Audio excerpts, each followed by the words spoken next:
अस्सलामुअलैकुम दोस्तों और साथियों, उम्मीद है आप लोग खैरियत से होंगे। पाकिस्तान में वैक्सीनेशंस को लेके हमें एक एक दिन में अच्छी और तशवीशनाक खबरें मिलती रहती हैं।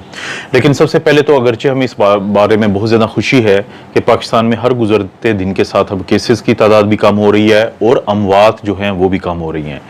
लेकिन साथ साथ हमें कुछ ऐसी चीज़ों पर नज़र रखना ज़रूरी है जिनका ताल्लुक डायरेक्टली यानी बिल वास्ता जो है वो वैक्सीनेशन के अमल से है। अभी कल पाकिस्तान में जो वैक्सीनेशंस की गई हैं वो रिकॉर्ड तादाद में की गई हैं। वो तकरीबन 3,83,000 एक दिन में डोजेस लगाई गई हैं। क्योंकि दोस्तों, मैं अपनी वीडियोस में अक्सर आप लोगों से एक बात करता हूं कि जब तक पाकिस्तान एक दिन में 5 लाख डोजेस नहीं लगाता तो उस वक्त तक वो टारगेट के एक साल के अंदर अंदर कम अज कम जो हमारे 40% लोग हैं जिनकी तादाद कहीं 7 करोड़ जाके बनती है तो उनको हम वैक्सीनेट नहीं कर पाएंगे, यानी फुली वैक्सीनेट, यानी 2 डोजेस की वैक्सीनेशंस की मैं बात कर रहा हूं। और जब तक हम ये 40% का टारगेट अचीव नहीं करते या कम से कम हम 35% 35% क्रॉस नहीं करते तो उस वक्त तक बहुत मुश्किल है कि अगरचे हमारे जो SOPs काम कर जाते हैं, अगरचे हमारी हुकूमत की ये पॉलिसी कि जब कोई मजहबी या सियासी इज्तिमात होते हैं तो वो मुमकिन हद तक कोशिश करते हैं कि लोग इकट्ठे ना हो पाए, तो हम किसी बहुत बड़े सानहे से अभी तक बचे हुए हैं।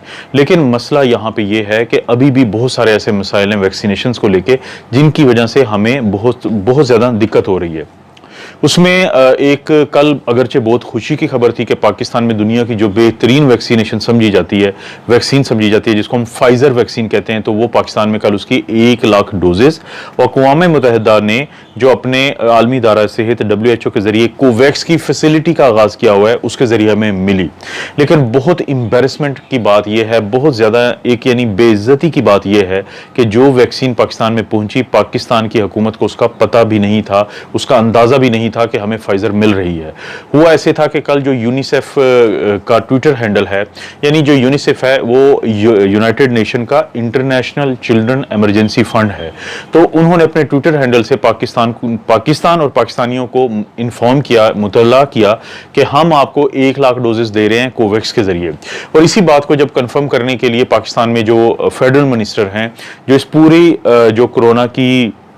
इस पेंडेमिक को देख रहे हैं और NCOC यानी नेशनल कमांड एंड कंट्रोल जो सेंटर है उसके चेयरमैन भी हैं वो, तो उनसे जब पूछा गया तो बदकिस्मती से उनको नहीं पता था, वो इन्फॉर्म नहीं थे कि पाकिस्तान में फाइजर आ रही है। इसमें क्या एक बहुत बड़ी खराबी है, जब भी किसी मुल्क में कोई वैक्सीन आती है या कोई भी दवाई आती है तो जरूरी होता है कि 2 में से एक शर्त पूरी हो कि या तो जो आपकी drug regulatory authority of Pakistan यानी ड्रैप है तो उसने इसको मंजूर किया हो कि ये इस्तेमाल की इसकी इजाज़त दी हो। लेकिन फ़र्ज़ करें कि ऐसा नहीं है और जाहिर है कि फाइज़र अभी तक ड्रैप में या पाकिस्तान ने कबूल नहीं की हुई। पाकिस्तान ने 5 जो वैक्सीन कबूल की हुई हैं उनमें है साइनोफार्म, उनमें है कैनसाइनो, उसमें है साइनोवेक, उसमें है स्पुतनिक वी और एस्ट्राजेनेका। तो फाइज़र की वैक्सीन को अभी तक ड्रैप ने एक्सेप्ट ही नहीं किया हुआ हमारे यहाँ इस्तेमाल के लिए, जो बहुत ही बड़ी और भयानक गलती है, क्योंकि वो वैक्सीन जो अक़वाम मुत्तहिदा इमरजेंसी यूज लिस्टिंग के लिए कबूल कर चुकी है तो वो पाकिस्तान को किसी भी वक्त मिल जानी थी, तो इनको चाहिए था कि ये बहुत जल्द इस काम को सरअंजाम दे देते। और दूसरी बात है कि फर्ज करें कि अगर ड्रैप से कोई कबूल नहीं हुई, कोई एक्सेप्ट नहीं हुई, जो उसकी इजाजत नहीं मिली हुई है, वो रजिस्टर्ड अभी पाकिस्तान में नहीं है, तो दूसरा ये होता है कि एक क्लियरेंस सर्टिफिकेट का कॉन्सेप्ट है कि कोई भी पाकिस्तान में, चाहे वो प्राइवेट इदारा हो या हुकूमत का इदारा हो या बाहर दुनिया से कोई डोनेशन आनी हो किसी भी दवाई की, किसी भी वैक्सीन की, तो फिर गवर्नमेंट ऑफ पाकिस्तान एक क्लियरेंस सर्टिफिकेट देती है। और बदकिस्मती से यहां पे वो भी नहीं दिया हुआ था और ये वैक्सीन पाकिस्तान पहुंच गई, तो हमें बाहर के एक आलमी इदारे ने इस बात से इन्फॉर्म किया कि हमने आपके मुल्क में ये 1 लाख डोजेस भेज दी हैं और 1 से 2 दिन में आपको सिरिंजेस भी इसकी भेज दी जाएंगी। तो जहां पे हम एक तरफ देखते हैं कि हुकूमत पाकिस्तान बड़ी सीरियस है और तकरीबन अभी 3,83,000 जो कल डोजेस लगी हैं उससे जाहिर होता है कि गवर्नमेंट ऑफ पाकिस्तान भी 5 लाख के उस टारगेट को किसी तरह से अचीव करना चाहती है। लेकिन दूसरी तरफ ये एडमिनिस्ट्रेटिव जो हमें प्रॉब्लम नजर आ रहे हैं तो इस पे तशवीश भी है। ऐसे ही एक और मिसाल देता हूं कल की कि कल हुकूमत पाकिस्तान ने बड़ा एक अच्छा ये अनाउंसमेंट की कि तमाम वो लोग जिनका ताल्लुक स्कूलों या कॉलेजेस से है, एकेडमिक स्टाफ है, चाहे वो टीचर हैं या स्पोर्टिंग स्टाफ है, तो उनके लिए ज़रूरी है कि वो 10 जून से पहले उनको मैंडेटरी कर दिया गया कि वो लाजमी वैक्सीनेशन करवाएंगे। अब इसमें एक अच्छी बात क्या है कि बहुत अच्छा किया कि बहुत ज़रूरी है कि अस्पतालों में भी वो डॉक्टर्स और स्टाफ नर्सेज को इजाज़त दी जाए जो अपने आप को वैक्सीनेशन लगवाएं, क्योंकि वहाँ पे दूसरे मरीजों की जान का भी एक है कि आप उनको फैला सकते हैं। इसी तरह असातिज़ा और उनका सपोर्टिंग स्टाफ को जब तक आप वैक्सीन नहीं लगाएंगे उस वक्त तक बच्चे जो हैं वो किसी ना किसी खतरे में रहेंगे। लेकिन यहाँ पे प्रॉब्लम क्या है, यहाँ पे मसला ये है कि जब आपने 10 जून की एक डेट को फिक्स कर दिया है तो ये दुनिया की कौन सी साइंस इसको मुमकिन बना सकती है, क्योंकि वैक्सीनेशन हम उसे कहते हैं कि जब 2 डोजेज लग जाएं तो सिर्फ उस वक्त वो शख्स या वो मुआशरा या वो घर जो है महफूज हो सकता है कोरोना वायरस से। लेकिन 10 जून तक मुमकिन ही नहीं है कि किसी को भी आप मुकम्मल तौर पे वैक्सीनेट कर दें। मिसाल के तौर पे अगर आप 2 डोजेज लगाते हैं तो फिर आपको कम से कम आपको 21 या 28 दिन के बाद लगानी है और उसके 2 हफ्ते के बाद जाके वो शख्स जिसको ये वैक्सीन दी गई है वो महफूज होगा। लेकिन फर्ज करें कि आप कैंसाइनो लगाते हैं सिंगल शॉट, तो वो भी कम से कम लगने के 2 हफ्ते या 3 हफ्ते के बाद वो शख्स महफूज होगा कोरोना वायरस से। क्योंकि दोस्तों याद रखें कि जब स्कूल और कॉलेजेस खुलेंगे तो उसमें जो सबसे ज़्यादा किसी को अगर नुकसान होने का डर होता है तो वो असातिज़ा होते हैं जिनकी अमूमी उम्र 40-50 साल से ज़ायद होती है और उनको सेहत के कुछ मसाइल जिसमें शुगर सबसे ऊपर है या फिर मोटापा सबसे ऊपर है, तो उसका अगर जो होना है उसकी वजह से कोरोना का जो मरीज है उसको बहुत ज़्यादा कॉम्प्लिकेशन आ सकती हैं। तो यहाँ पे एक अच्छी चीज़ है मैंडेटरी करना, लेकिन दूसरी बात अगर यही चीज़ वो आज से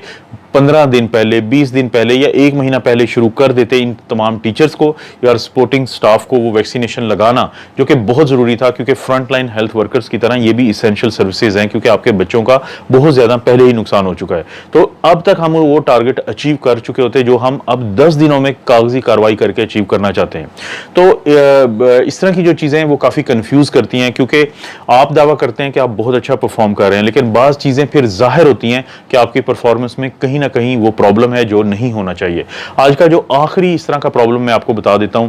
हम ये बहुत ज़्यादा कल देखते रहे कि जो असद उमर हैं, जो एनसीओसी को हेड करते हैं, जो स्पेशल इनिशिएटिव के मिनिस्टर हैं, फेडरल मिनिस्टर हैं गवर्नमेंट ऑफ पाकिस्तान में, बड़ा अहम उनके पास रोल है इस पूरी वबा को लेके। तो कल उन्होंने बहुत सारे लोगों की तारीफ़ें की कि उनका बड़ा अच्छा किरदार रहा है और हमने बड़ी अचीवमेंट हासिल की और दुनिया हमारी मोतरफ है।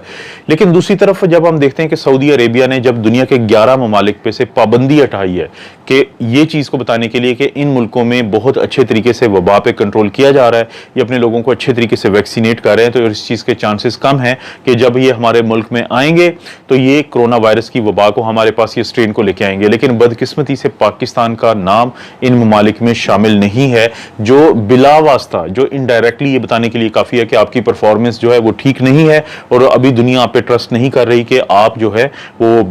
आपकी तरफ से भी कोई ना कोई खुदा न खास्ता स्ट्रेन आ सकती है। देखें कल हुकूमत पाकिस्तान ने एक फैसला किया है, बहुत लेट फैसला किया है। वो फैसला क्या है कि यूनाइटेड अरब एमिरेट से जो फ्लाइट्स आएंगी तो वहाँ पे जो मुसाफिर हैं वो गवर्नमेंट की जो बताई गई जो लेबॉर्ट्रीज हैं सिर्फ वहाँ से अपना पीसीआर करवाएंगे। अगर वो टेस्ट नेगेटिव है तो फिर उनको जो पाकिस्तान आने की इजाज़त मिलेगी। लेकिन अगर किसी के पास फेक पीसीआर टेस्ट होता है या कोई जो एयरलाइन है वो इस चीज़ को कॉम्प्रोमाइज़ करती है तो फिर उसको जुर्माने किए जाएंगे। ये फैसला बहुत पहले होना चाहिए था, क्योंकि रिकॉर्ड में ये चीज़ बहुत क्लियर वाज़ेह हो चुकी है कि यूएई से आने वाले अक्सर मुसाफिरों के पास जो फेक है यानी जाली सर्टिफिकेट थे कि उनका पीसीआर नेगेटिव है। और यूएई वो जगह है कि जहाँ पे क्योंकि 125 से ज़्यादा जो कौमियतों के लोग वहाँ पे रहते हैं, जिसमें इंडियंस की भी बहुत बड़ी तादाद है। तो पाकिस्तान में जो इंडियंस, साउथ अफ्रीकन या ब्राज़ीलियन स्ट्रेन का आना है, बहुत बड़ी वजह यूएई से आने वाले लोग भी हो सकते हैं, क्योंकि वहाँ पर जब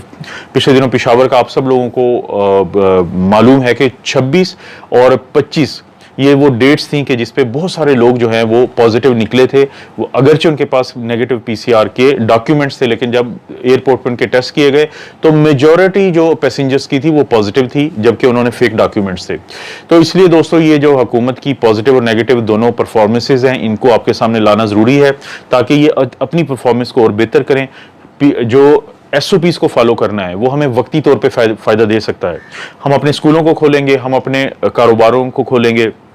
मुख्तलिफ अम्यूज़मेंट पार्क्स जो है उनको खोलेंगे, सिनेमा हॉल्स को खोलेंगे, शादी हॉल को खोलेंगे, लेकिन जब तक हम अपनी वैक्सीनेशन को 35 से 40% तक नहीं ले जाते दोनों डोजेज वाले यानी फुली वैक्सीनेटेड लोगों को, उस वक्त तक हम एक्सपेक्ट नहीं कर सकते कि हमारी इस वबा से जान छूट पाएगी। बल्कि हो सकता है कि जो ही केसेस बढ़ेंगे तो दोबारा फिर वही सारी जो एक तरतीब है कि हम फिर लॉकडाउन की तरफ चले जाते हैं, फिर सब कुछ बंद कर दिया जाता है। तो उससे निकलने का एक ही तरीका है कि आप हर सूरत वैक्सीनेशन को अपनी प्रायोरिटी बनाएं और ज़्यादा से ज़्यादा लोगों को फुली वैक्सीनेट करें। दोस्तों, ये थी थोड़ी आज की अपडेट। आप अपना और अपनी फैमिली का ख्याल रखें। अल्लाह ताला आपको और आपकी फैमिली को हर किस्म की बुराई, बीमारी और आजमाइश से महफूज रखे।